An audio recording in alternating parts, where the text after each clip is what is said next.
I have worked as a railroad night shift worker most of my adult life. People who don't know the job imagine it's all about watching switches, keeping signals green, and waiting for trains to pass. They picture us sitting in a little cabin with hot coffee, writing in logbooks, and whistling into the night. They think it's simple, maybe even boring. But when you have been out there long enough, especially at night, you realize the tracks are not silent. They breathe. They sing. They remember. I was 36 years old in the fall of 2011, already 15 years on the job. I was stationed at a lonely signal cabin on a stretch of track that cut deep into the forest. The section was called Dead Man's Bend. Workers gave it that name decades ago, and even though no one spoke about it officially, everyone knew why. A passenger train had derailed there in the 1970s, killing dozens. Some old-timers claimed more than 50 people lost their lives when the train tore off the rails and tumbled into the trees. The company cleared the wreckage, rebuilt the line, and trains kept running. But they never built houses around there. The forest stayed thick, and the air always felt heavier than anywhere else. I had been assigned there plenty of times before, and although the name Dead Man's Bend carried weight, I had never seen anything strange. Not until that one night in November. It was a damp, foggy evening, the kind where the mist clings to your clothes and seeps into your lungs. I arrived at the cabin at 8 p.m. as the shift began. The cabin was small, a wooden structure on stilts, with one narrow room inside, a desk, a chair, and the panel of switches and lights that monitored the line. A narrow staircase led up from the gravel outside to the door. The air smelled of wet leaves and iron. Somewhere far off, an owl hooted, and the forest creaked with unseen life. Inside, the cabin was warm enough, with a weak bulb buzzing overhead. I sat at the desk, wrote the first log of the shift, and poured myself tea from the thermos I always carried. I had planned to make it through the night with tea, biscuits, and a small transistor radio for company. For the first few hours, everything was quiet. 2 freight trains passed, their engines roaring like steel beasts through the mist, the ground trembling beneath me as they rolled by. I checked the signals, noted the times, and listened as the sound faded into the distance. By midnight, the silence was almost complete again. No trains were scheduled for a while. That's when the unease began. At around 12:15, I stepped outside to stretch my legs. My lantern threw a weak yellow glow on the gravel, barely cutting through the fog. I walked along the tracks, listening to the faint humming vibration they sometimes carry. There's something almost supernatural about that sound. It travels for miles through the steel, whispering of trains long gone. I was about 30 meters from the cabin when I froze. Ahead of me, through the swirling mist, a figure stood on the tracks. He was tall, thin, wearing what looked like a long coat. His outline was blurry in the fog, but I could tell he was staring straight at me. "Hey!" I shouted, my voice sharp in the silence. "You can't be here. Dangerous." He didn't move. I took a few steps closer, my lantern swinging in my hand. The light hit his face, and for one heart-stopping moment, I saw it clearly. Pale skin, almost gray, sunken eyes that looked more like dark holes than living eyes. His lips were parted, but he made no sound. I froze. My breath caught in my throat. And then, he was gone. The tracks were empty. Just empty steel stretching into the mist. I hurried back to the cabin, my heart pounding. I slammed the door shut and locked it, telling myself over and over that it was the fog playing tricks on me. I had been awake since early morning. I was tired. Maybe it was my imagination. But the image wouldn't leave my mind, the hollow eyes, the way he had been standing so still. I sat at my desk, staring at the panel of switches and lights, but I couldn't focus. Every creak of the cabin made me jump. The ticking of the clock seemed louder than usual. I told myself I'd make it to dawn, then ask to be transferred. But the night had other plans.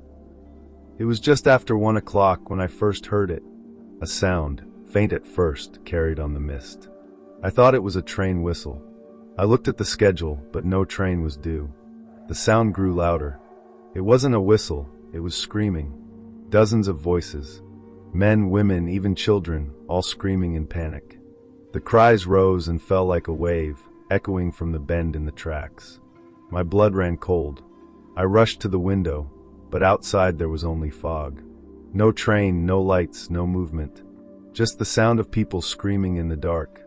Then came the metallic screech of steel tearing apart, the roar of wheels leaving the rails, and the thunderous crash of a train tumbling into the forest.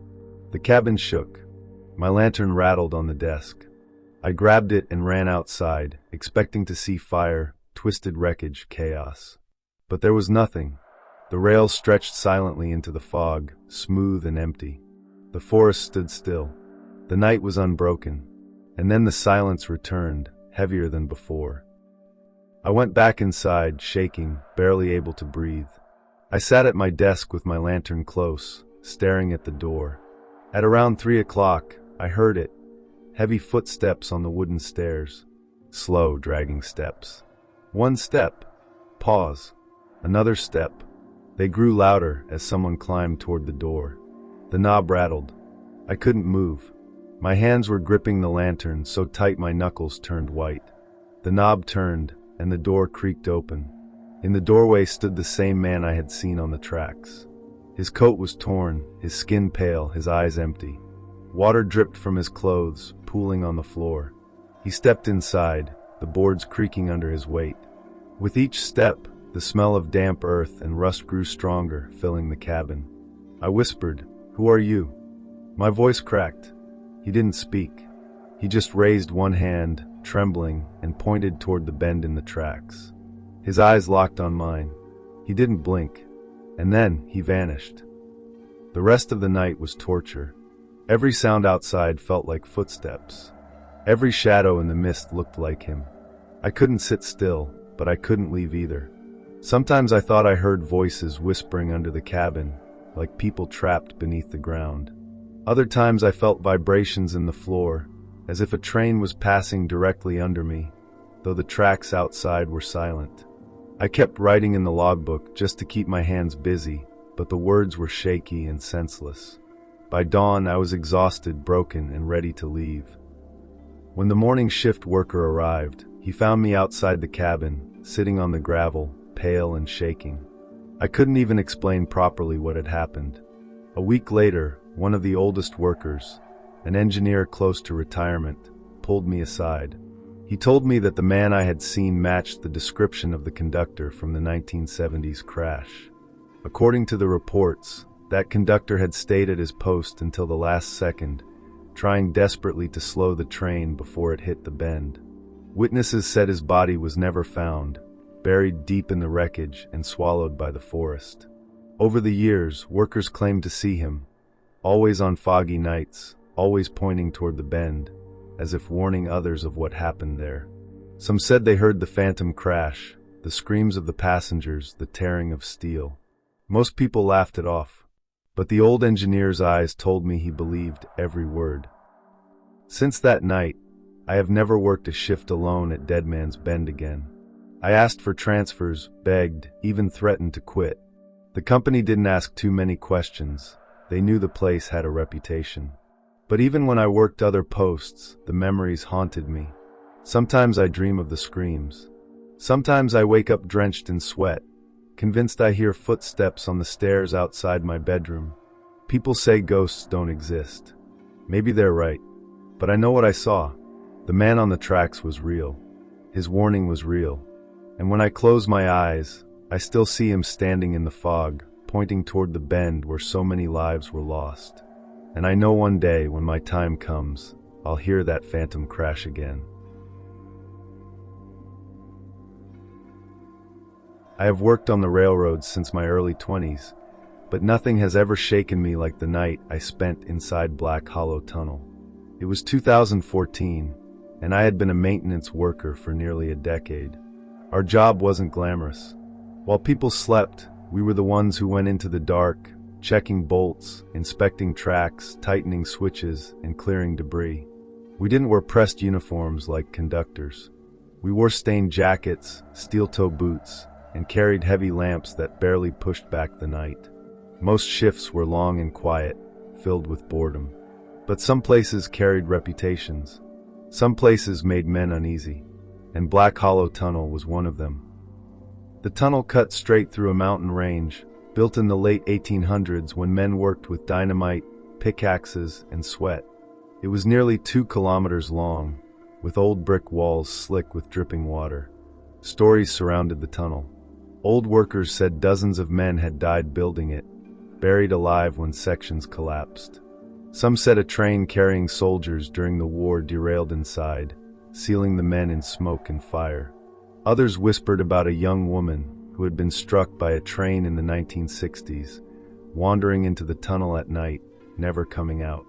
For years, workers joked about hearing voices in the tunnel or seeing lantern lights that vanished when you got close.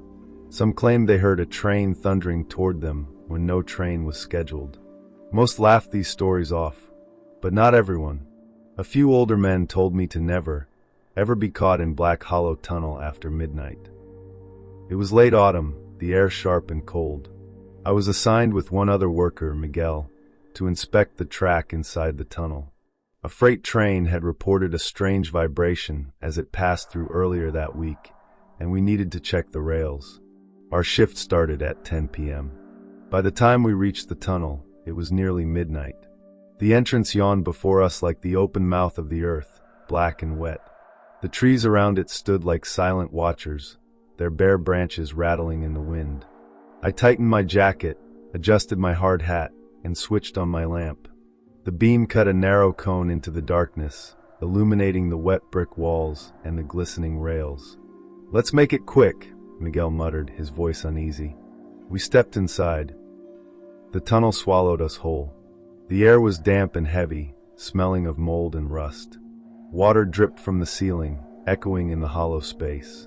Our footsteps rang against the walls, the sound bouncing back at us, making it feel like someone else was walking beside us. We moved slowly along the tracks, checking bolts, listening for loose sections. Our lamps bobbed ahead, casting shadows that stretched and twisted on the brick. After a while, I realized something strange. The deeper we went, the quieter it became. Outside noises, wind, leaves, night birds, had vanished completely. All I could hear was the drip of water, the scrape of our boots, and my own heartbeat. It felt like the tunnel was sealing us in, cutting us off from the world. We were about halfway through when I heard it, a train whistle. It was faint at first, carried through the stone like a whisper, but it grew louder, echoing until it filled the tunnel. I froze. "Miguel, did you hear that?" He nodded, his face pale in the lamplight, but there were no trains scheduled. We knew that for certain. The line was supposed to be clear for the whole night. The whistle came again, sharper, closer. And then, beneath our feet, the ground began to tremble. The rails hummed. The unmistakable sound of an approaching train thundered through the tunnel. But there were no lights. No engine. Nothing. "Run to the side," Miguel shouted. We pressed ourselves against the damp brick wall as the roar grew louder. I braced myself for the blinding headlamp, the rush of steel and wind. And then it was gone. The tunnel fell silent. The rails were cold beneath my glove when I touched them. Nothing had passed. Miguel stared at me wide-eyed. "We need to finish and get out of here." But the night wasn't done with us yet. We kept moving, faster now, eager to be done. That's when my lamp flickered. For a second, darkness swallowed us. When it came back on, my heart stopped. Ahead, standing on the tracks, was a woman. She was wearing a long white dress, stained and torn at the hem. Her hair was dark and loose, falling over her face. She stood perfectly still, her head tilted slightly, as if listening. "Miguel," I whispered. "Do you see her?" He nodded slowly, his breath quick. I lifted my lamp higher. "Ma'am, you can't be here. It's dangerous." The woman didn't move. She didn't speak. I took one hesitant step forward, and then, in the blink of an eye, she was gone. The tracks were empty. We tried to convince ourselves we were imagining things, but it became impossible when the voices started. Soft at first, like whispers carried through stone. Then louder. Dozens of voices, men shouting orders, others screaming in pain, the crash of metal, the roar of fire. The tunnel filled with the sounds of chaos, as if we were standing inside a disaster long past. I covered my ears, but it made no difference. The sounds weren't just around me. They were inside me, rattling my bones. Miguel dropped his tools and shouted, "We're leaving. Now." We turned back toward the entrance, but something was wrong. No matter how far we walked, the end of the tunnel didn't come closer. We walked quickly, then ran. Our lamps swung wildly, shadows leaping across the walls. The entrance should have been minutes away, but it wasn't. The tunnel stretched on, endless, the dark swallowing every step. Panic rose in my chest. "This isn't possible." Miguel was gasping, swearing under his breath. His lamp flickered, sputtered, and went out. Mine followed seconds later. Darkness crushed us, and in that blackness, the voices returned. Closer this time, louder, sobbing, screaming, whispering my name. Something brushed past my arm. Cold, wet, fingers. I shouted and swung my fist, but there was nothing. I don't know how long we ran in the dark. It could have been minutes. It could have been hours. The tunnel twisted and shifted around us, a labyrinth with no end. And then, suddenly, a faint light appeared ahead. We stumbled toward it, our boots slipping on the wet rails. The light grew brighter until, finally, we burst out of the tunnel, collapsing on the gravel outside. The night air hit me like ice, sharp and clean. I gasped, staring back at the tunnel entrance. It was silent, black, waiting. We reported back to the station, but we didn't tell the truth. We said we heard strange vibrations, but nothing dangerous. The company wouldn't have believed us anyway. But Miguel quit the job a week later. He said he couldn't stand the thought of going back. I stayed. Work was work. But I have never stepped inside Black Hollow Tunnel again. Even passing by it on a train makes my skin crawl. Sometimes, when I close my eyes at night, I still hear that phantom whistle. I still see the woman in white, standing silently on the tracks. And I wonder how many souls are still trapped inside that endless darkness, screaming for someone to hear them. And I know one thing for certain. The tunnel doesn't just lead through the mountain. It leads somewhere else. Somewhere you don't want to go.